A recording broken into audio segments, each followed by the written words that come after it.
ఇంకా ప్రజ్ఞా జైస్వాల్ ఈ విషయమై మాట్లాడుతూ పెద్ద సినిమాల్లో నటించినప్పుడు, పెద్ద నటీనటులతో నటించినప్పుడు, పెద్ద విజయాలు సొంతం చేసుకున్నప్పుడు మాట్లాడే మాటల్లో గౌరవం ఉండాలి.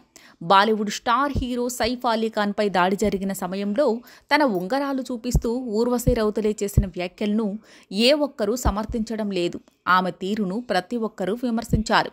ఆమె తనపై వస్తున్న నెగిటివిటీకి వెంటనే స్పందించింది.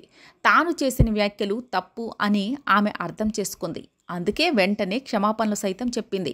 తన ఉద్దేశం ఎవరినీ విమర్శించాలని కాదని ఆమె క్లారిటీ ఇచ్చింది. అయినా ఆమె చేసిన వ్యాఖ్యలపై విమర్శలు వస్తూనే ఉన్నాయి. తాజాగా ఆమె సహనటి ప్రజ్ఞా జైస్వాల్ సైతం ఒక ఇంటర్వ్యూలో ఆ వ్యాఖ్యలను ఖండించింది. అలా మాట్లాడి ఉండకూడదని ప్రజ్ఞ చెప్పుకొచ్చింది.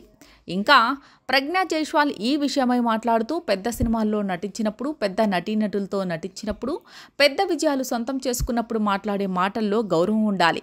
చాలా బాధ్యతాయుతంగా మాట్లాడాలి.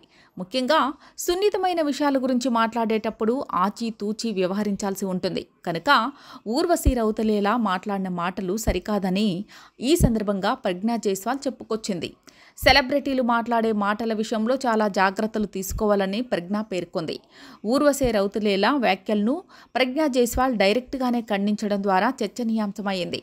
బాలకృష్ణ హీరోగా నటించి సంక్రాంతికి ప్రేక్షకుల ముందుకు వచ్చిన డాకు మహారాజ్ సినిమాతో వీరిద్దరూ బ్లాక్ బస్టర్ విజయాన్ని సొంతం చేసుకున్నారు. ఈ క్రేజ్తో ముందు ముందు వారిద్దరూ మంచి సినిమాల్లో నటించే అవకాశాలు దక్కించుకోవచ్చు అనే అభిప్రాయం వ్యక్తమవుతోంది.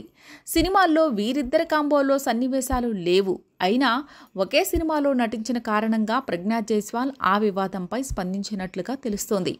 ప్రజ్ఞా జైస్వాల్పై ఊర్వశి రౌతలే ఏమన్నా కౌంటర్ ఇస్తుందా, లేదంటే ఆమె మాటలను గౌరవిస్తున్నాను అంటూ హుందాగా ప్రవర్తిస్తుందా అనేది చూడాలి.